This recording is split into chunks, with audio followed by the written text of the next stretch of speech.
三大话想演什么？妇女。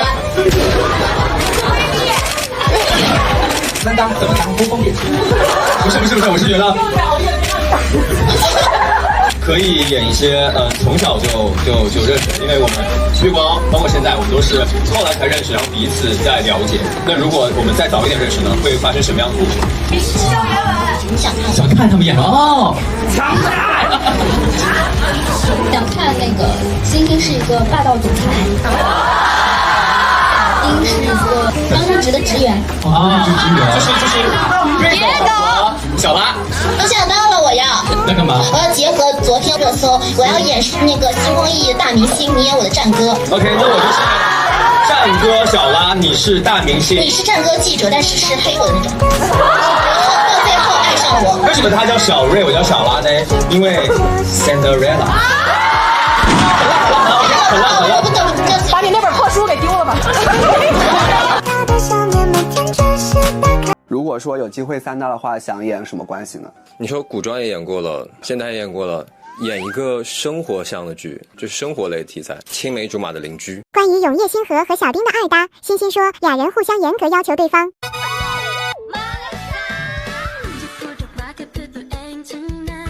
因为是二搭了，所以和小丁我们俩都是比较有默契。比如说我们在片场的时候，我们还下令说互相盯着对方，如果以前演过的感觉或者眼神那种形态如果有重复的话，要严格的要求对方。因为我们俩很了解彼此，也看了对方的一些作品，还是希望能呈现给观众不一样的东西。2024年希望我能够所有的工作都顺利的完成，希望能有几件让我自己觉得很开心的事情发生。一定是会以演戏为重，因为我之前就说我想给大家好一点的东西嘛，好一点的作品，所以我遇到好的剧本我就会拍戏，如果听到好听的 demo 我就去收了这首歌，好好的学习歌啊，然后出歌。首先给我们介绍一下这次饰演的林妙妙是一个怎样的角色呢？我觉得妙妙是一个很活泼可爱，然后很聪明伶俐的一个角色，鬼点子很多，古灵精怪，又很善良，心思也是比较细腻的，共情能力很强，一大堆优点。我感觉你形容下来这些点都很像虞书欣，会不会？有一点点像我的吧，在现代的他的职业和身份，这点和我是在生活环境上有一些区别的。对对，那像他鬼灵精怪啊和这种可爱的地方，这些性格上面和自己会不会比较接近的感觉？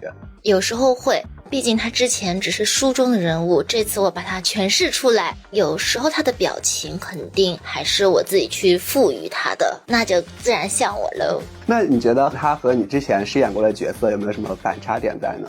我觉得妙妙更加的聪明一点，因为他毕竟是现代人，到书里面啊，就是到不同的世界里面，他有很多来自于现代人的思维，他可以用他现代人的思维帮助捉妖天团去解决一些他们的难题，等于他像是开了一个上帝视角一样看待这个世界中的故事。那带着一种这种上帝视角，会不会有一种很爽的感觉？具体爽不爽还是要看编剧和故事内容，如果那场戏我是一个很厉害的人，那就会爽到。大多数时间好像我觉得妙妙都是在吐槽别人。 OK， 不就是穿书文最常见的爆卡剧情吗？不澄清就一辈子走不出这个院子，是不是？因为他是穿到女二身上嘛，那原先这个身体就是有另外一个主人，他不能被其他人发现，所以他就没有那么肆无忌惮的去展现他的聪明才智，他更多是有属于他的隐忍就是隐忍在内心，他的内心有一堆 OS 吐槽啊。像这种台词会不会有一些自己即兴的发挥在呢？其实是这样的，我不太会发挥，但是呢，我会发现他的台词有时候会变成没那么现代了，我就会把他以现代人的思维带进去，说我这里其实可以更加现代一点，就更加突出这个人物是现代人，加入了一点自己的想法在。如果说虞书欣和他做朋友遇到的话，如果怼人的话，谁更厉害呢？会怼人啊，可能我更厉害吧。能更受一筹。我是比较像女强人那种，妙妙更多的还是心里再去说。之前就有合作演员说我是一个没有 OS 的人，我会全部都说出来。你最喜欢李妙妙这个角色身上什么特点呢？她比较善良，因为她一开始来到这个世界，其实她知道这个一切的人物都是 NPC 嘛，她就是告诉过自己，主观意识告诉过自己，你不要相信他们啊，他们就是 NPC 啊，你就这样子随随便便过去就好，不要有太多自己的心情，然后也不要去多管闲事。但是随着跟他们接触啊相处之后，他就把他们当成了他的好朋友啊和家人，就有了亲情、友情、爱情，那就证明妹妹就是个很共情能力很强的人，哪怕知道他们是 NPC， 但还是会对眼前的这些人物事物产生感情，因为就是像古灵精怪啊、可爱啊这种比较外化的特质，我觉得比起这些来，还是你这个人比较真情更打动人。怎么样才能让一个人快速的喜欢上你？甜吗？不甜嘛。前面也有一些声音说到说永月星和李妙妙这个角色简直就是虞书欣本人，像是你的本色演出，对于这种说法你是怎么看的？我觉得大家可能不太了解我，像吗？你觉得我和妙妙像吗？不管小兰花也好啊，妙妙也好啊，乐琪也好，他们都有一种像我妹妹的感觉。我觉得我比他们还是成熟很多的，只有云微山是像我姐姐。你看我叫他们都是叫妙妙啊、乐琪、小兰花，然后云微山我就会叫云姐姐、山姐。我觉得我对他们还是有非常清晰的一个划分。你觉得演这种角色会更舒适，还是说更有压力呢？我觉得更难，因为大家也知道我演这方面的角色比较多，我就怕到时候播出来的时候人家会觉得啊又一样，有时候台词难免会差不多嘛，还是希望能给大家带来一些不一样的东西。我这个人说话，我的语气就是这样的，那他台词一样的时候，你一定要非常的了解自己，你说这句话的时候是这个语气，那你这次演的时候你就不要用这个语气，甚至是就是这样的情绪的戏我们之前有过，那这样我们就想个其他的办法，最好换一换。你会有担心比如说大家会说角色身上有太强的虞书欣的影子吗？这种早就没有担心了，毕竟我云山都演出来了，大家怎么会说有我的影子呢？演戏还是自己演的舒服，有那种自然的表达比较好，自己都演的不舒服的话，到时候观众看的也不舒服。我更多的会去想这个人以前经历过什么，大概性格是什么，这场戏要演什么，做这个动作的动机啊，这个眼神的动机啊，说这个话的动机啊，再加上不要有一些逻辑的问题，这些功课都做对的话，基本上70分应该没问题，还可以更高。那后面几十分就看剪辑了。给到剪辑的压力，就是像比如说你拿了这个角色之后，你是很快就找准他的感觉，进入他的状态，还是说会花一点时间去寻找呢？那天我也和别人讨论了，我是一个带入观众视角去看戏的人或者演戏的人，我也遇到有一些演员他是特别带入角色，我也带入角色，但我也带入观众，到时候观众看我们这部剧能不能带入主演的视角，对我来说超级重要。所以如果我拿到一个剧本的话，我先会看我自己能不能相信这个角色还有这个故事，从哪些点切入可以更加的真实一点。作为艺人虞书欣来说，你有非常风格化的自己的个人特色标签嘛，这让大家都关注到了你。那作为演员虞书欣来说，像这个标签你觉得给你带来了怎样的影响呢？更多的还是大家认可了我的能力吧。几年前当我去跟别人侃侃而谈的时候，再加上我这样的怪腔怪调，人家不会认真听我说什么。但是当你的剧受到了很多观众的认可，哪怕我这样的他们也愿意听我说话，这就是给我带来的价值。那现在被更多人关注和相信之后，作为演员来说什么感受呢？我有压力也有使命感，我就觉得我既然这么优秀，那我一定要带给大家更多好的作品，就更加的严格。最后再给我们安利一下这部剧和你的角色吧。永月星河就是到时候大家一定会觉得很有趣，看起来很开心，很治愈，很解压的一部剧，希望大家多多喜欢。你觉得最想拥有它什么技能呢？这种很难回答，主要是我都非常优秀，你知道吗？我都不太会羡慕别人，他的美妙特质我都有啊，我不知道能羡慕什么呢？小月你不看我反应不快吗？我反应很快。那你自己最喜欢自己的什么美好特质呢？我也是很聪明啊，很可爱啊，很善良啊，做事情很认真啊。这些都是大家非常喜欢你的点。剧开播之后，热度值如果破3万的话，会想给大家准备什么惊喜吗3万和福利让王一甫去，放在实在的吧。他去10个群，每个群他红包，就10个永夜星河的剧粉群啊。Hello， 腾讯视频入戏的朋友们，大家好，我是丁禹兮，在《永夜星河》中饰演木生。首先给我们介绍一下这次饰演的木生，他是一个怎样的角色呢？我很喜欢这个角色，然后他身上有他坚强的部分，也有他脆弱的部分，有他寻求安全感的部分和他不安的部分，所以我觉得对于他来说，我可能会像一个花了很久时间去了解他和他交上朋友的人。这个朋友没有那么好靠近，但是你要愿意花时间和花心思去让他愿意来接近你，所以我觉得这也是一个作为演员挺奇妙的感受。听你形容，感觉他是一个还挺复杂的角色。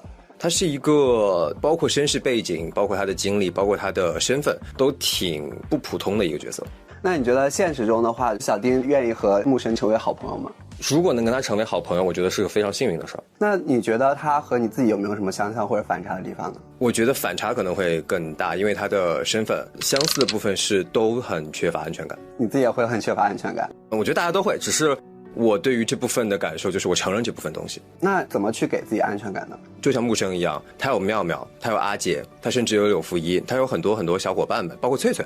在生活中，我的安全感的来源也有可能我的伙伴，我的周围的朋友们，就他们也在无形之中给了我一些很大的帮助。但像木生的话，他有一个非常非常好的另一半妙妙，他如同一个炙热的发光的太阳一般，不管他在任何地方，他都能辐射到木生内心的部分。所以妙妙是他一个很重要的安全感来源。其实大家都在以他们的方式给予木生安全感，但是妙妙是最直接和最阳光和最没有任何结果的考虑的来辐射所有人。你觉得这个角色和你之前饰演的角色有没有什么比较反差和突破的地方？他没有那么的直接的能去表达自己的情感，或者说是直接明确的明了自己的情感，他需要一个拐弯，而这个拐弯如何让人帮他捋直，那就是妙妙。如果妙妙没有进入这个世界，引发这一系列的改变的话，他会走向另外一个结局。但正是因为有了妙妙的存在，而让他脱离了原本没有那么顺利的一个结局。那剧中木生他是如何被林妙妙给攻略到的呢？其实是他的观点，他的认知和木生的固有认知，或者说是原书设定是有偏差的。就像一根弦，它原来就是一根静止的成熟的弦，但突然间被旁边的来了一根手指给拨动了一下，它就会产生波动。它会让木生发现其实还可以换一种角度，换一种活法。在学会之前别叫师傅，丢人。好的，师傅。